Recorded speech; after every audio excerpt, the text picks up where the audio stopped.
नमस्ते दोस्तों, मैं एस्ट्रो ज्योति आज की बात में आपका स्वागत करती हूँ। आइए आज की बात कर लेते हैं। आज बड़ा ही अच्छा दिन है, सोमवार का दिन, सप्ताह का पहला दिन। नई खुशी, नई उमंग, नए फैसले आप सब लीजिए और आज शिव जी की पूजा आराधना कीजिए। ओम नमः शिवाय करके जाप कीजिए और अपना दिन सफल कीजिए। मैं वास्तु से शुरू करती हूँ, उसके बाद आज की खास बात ले लेंगे और कृष्ण कथा में मैं थोड़ी ज्ञान की बातें करूंगी। आइए अंत तक बने रहिए और लाभ उठाइए।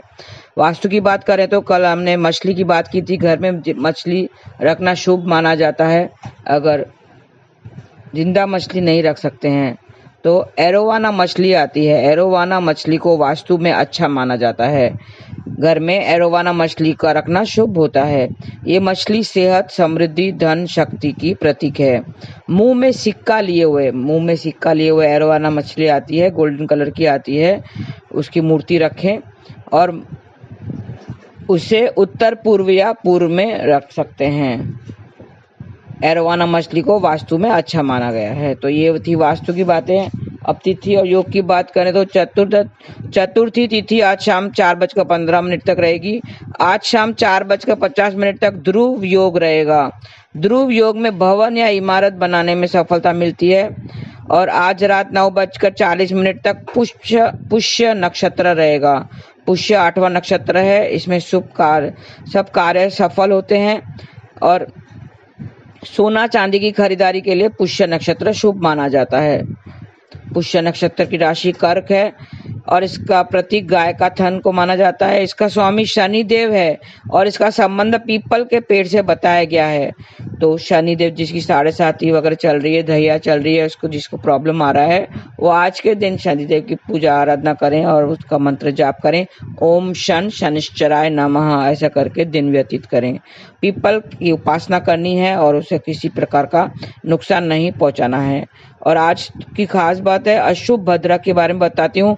आज शाम 4:15 तक पृथ्वी लोक की भद्रा रहेगी, जो अशुभ भद्रा कहलाती है। जब चंद्रमा कुंभ, मीन, कर्क, सिंह ये चारों राशियों में से एक राशि में होता है तो अशुभ भद्रा होती है। और आज चंद्रमा कर्क राशि में है तो आज पृथ्वी लोक की भद्रा है।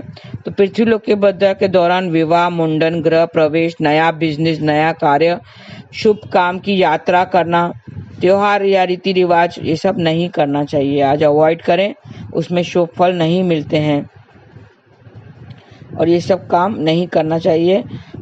और दाम्पत्य संबंधों की ऊर्जा बनाए रखने के लिए आप थोड़ा ध्यान रखें आज। और आज की और एक खास बात है, गणेश चतुर्थी तिथि या चतुर्थी तिथि में आज वैनायकी श्री गणेश चतुर्थी का व्रत किया जाएगा।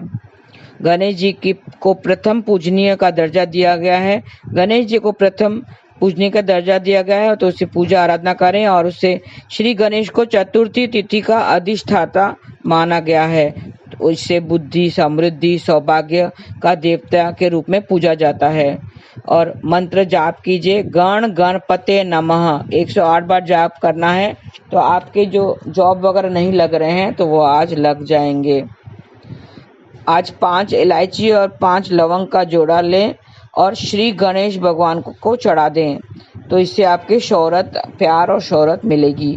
मिट्टी से बनी गणेश जी की मूर्ति बिजनेस पार्टनर को दें तो रिश्ते आपस में पार्टनरशिप बनी रहेगी और मजबूत होंगे।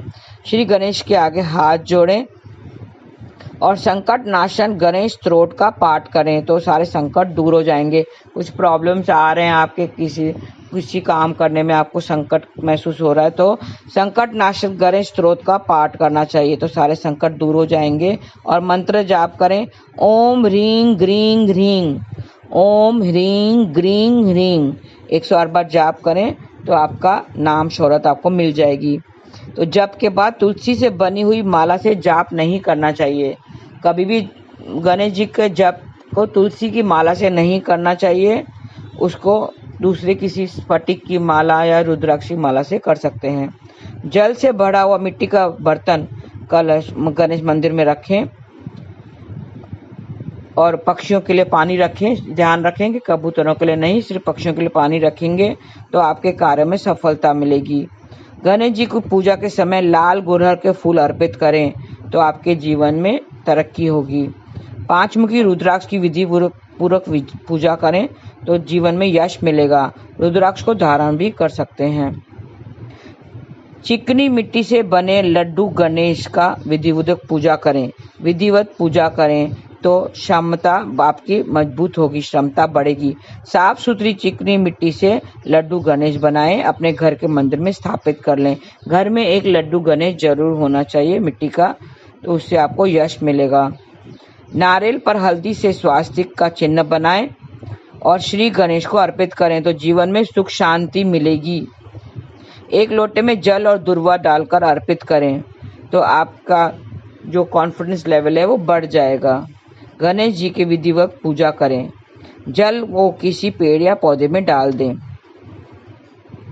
श्री गणेश के आगे घी का दीपक भी जलाना है तो आपके जीवन में तरक्की जरूर मिलेगी। भगवान को हल्दी का टीका भी लगाएं और बच्चों को भी माथे पर हल्दी का टीका लगाएं तो बच्चों की भी तरक्की होगी। ये थी आज की खास बात। और आज चतुर्थी तिथि को मूली का सेवन खाने से बचना चाहिए, इससे अशुभ परिणाम मिलते हैं, सेहत में थोड़ा गिरावट आती है, सेहत खराब हो जाती है।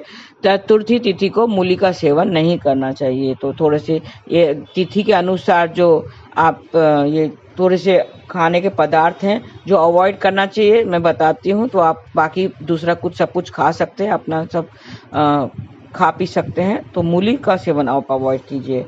तो ये थी आज की बातें। अब कृष्ण कथा में हम ज्ञान की बातें थोड़ी सी कर लेते हैं। हमारा ईश्वर क्या चाहता है? वो मेरा ईश्वर चाहता है कि हम सब उसकी शरण में जाएं, मगर हम इस संसार की तरफ ही जाते हैं, हम ईश्वर की तरफ नहीं जाते हैं। वो कहता है कि तुम मेरी शरण में आओ, मैं तुम्हारे सारे पापों को दूर कर देगा। जैसे एक एग्जाम्पल है, एक बड़ा सा तालाब था, वहाँ बहुत सारे बच्चे लोग नहा रहे थे। तो एक छोटे बच्चे का भी मन हुआ और वो छोटा बच्चा वहाँ नहाने गया और नहा रहा था। थोड़ी देर के बाद उसके पापा ने कहा कि बच्चा अब तुम बाहर आ जाओ, बहुत हो गया, नहा लिए, अब बाहर आ जाओ। बस पापा और थोड़ी देर में नहाऊंगा, मुझे मजा आ रहा है, बच्चा बोला। पापा थोड़ी देर के बाद फिर उससे पुकारा, अब तुम बाहर आ जाओ। पापा बुलाता है, बच्चे अब तुम बाहर आ जाओ, बहुत देर हो गई है, चलो घर चलें, इतना नहीं नहाते, बस हो गया। बच्चा बोला, थोड़ी देर और पापा, बहुत मजा आ रहा है, थोड़ी देर और। यहाँ पे अच्छे से फूल भी है, वहाँ पे फूल थे, कभी इस फूल को ले रहा था, कभी उस फूल को ले रहा था, कभी इस फूल से खेल रहा था, कभी उस फूल से खेल रहा था, बहुत सारे फूल थे वहाँ पे। तो खेलता तैरता रहा। छोटे बच्चे को वैसे ही पानी में अच्छा लगता है नहाने को, छोटे बच्चों को पानी में नहाने को बहुत अच्छा लगता है, उन लोग को बहुत मजा आता है। पूल वगैरह में अगर जाते हैं तो बच्चे कैसे घंटों बैठे रहते हैं, बाहर निकलने की दिल ही नहीं होती है। पापा ने फिर एक बार बुलाया कि चलो बच्चा अब बाहर आ जाओ। बस वो बच्चा किनारे किनारे पे ही तैर रहा था। वो बोलता रहा कि नहीं पापा थोड़ी देर और, पापा थोड़ी देर और। पापा बुलाता रहा, चलो आ जाओ बाहर आओ, तो बहुत देर हो गई। लेकिन बच्चा यही बोलता रहा, नहीं पापा थोड़ी देर और, बहुत मजा आ रहा है, थोड़ी देर और। तो वो किनारे पर तैर रहा था। पापा भी बहुत खुश था कि वो बच्चा भी खुश मजे कर रहा है, उसे थोड़ी देर और खेलने दे। तो बहुत देर हो गई इसके लिए पापा बाहर आने के लिए कह रहा था, लेकिन तैरते तैरते बच्चा किनारे से बहुत दूर निकल गया। कब वो गहरे पानी में चला गया पता ही नहीं चला और वो डूब गया। पापा हैरान हो गया कि अरे ये क्या हो गया, मैंने ध्यान क्यों नहीं दिया, मैंने उसको डूबने क्यों दिया। तो बस यही हमारा जीवन है। हम भी तैर रहे हैं संसार के भव सागर में, हम सुख ढूंढ रहे हैं, कभी इस फूल का सुख ढूंढते, कभी उस फूल का सुख ढूंढते, मतलब इस भव सागर में तैर रहे हैं, हम सुख भोग रहे हैं। यहाँ पे सुख में कभी इसमें सुख, कभी उसमें सुख। ईश्वर हमें बुला रहा है कि बस हो गया, बाहर आ जाओ, लेकिन हम इस संसार में मजे ले रहे हैं, कभी इस सुख की बात कर रहे, कभी उस सुख की बात कर रहे। जैसे वो बच्चा फूल को कभी इस फूल से खेल रहा था, कभी उस फूल से खेल रहा था, उसी तरह हम भी अब कभी इस सुख के पीछे भाग रहे, कभी उस सुख के पीछे भाग रहे हैं, अब मजा ले रहे हैं। हम भी इसी तरह संसार के भवसागर में तैर रहे हैं।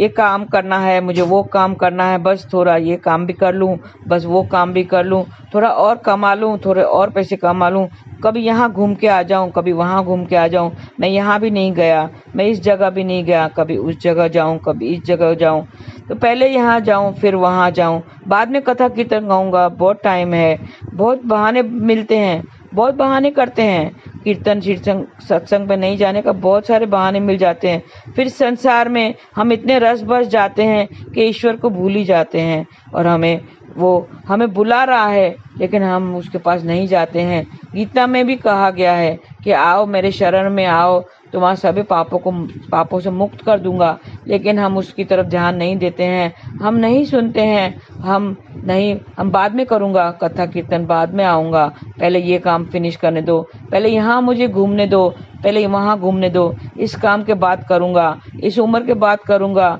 उस उम्र के बाद करूंगा, इस काम के बाद करूंगा, बस यही कहते रहते हैं। पूरी जिंदगी निकल जाती है, इतने 50-60 साल निकल जाते हैं, 70 साल निकल जाते हैं, बस बहाने ही हमें मिलते हैं और कुछ नहीं मिलता है, और फिर बहुत देर हो जाती है, और हम कब इस शरीर को छोड़ के चले जाते हैं, आत्मा कब छोड़ के चले जाती है पता ही नहीं चलता है।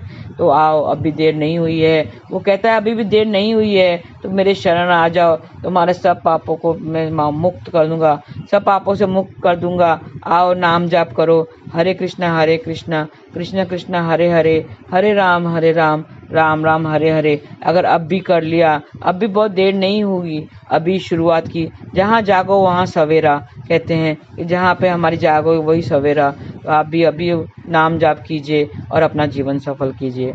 आज के लिए बस इतना ही। धन्यवाद। आपका दिन शुभ रहे। हरे कृष्णा।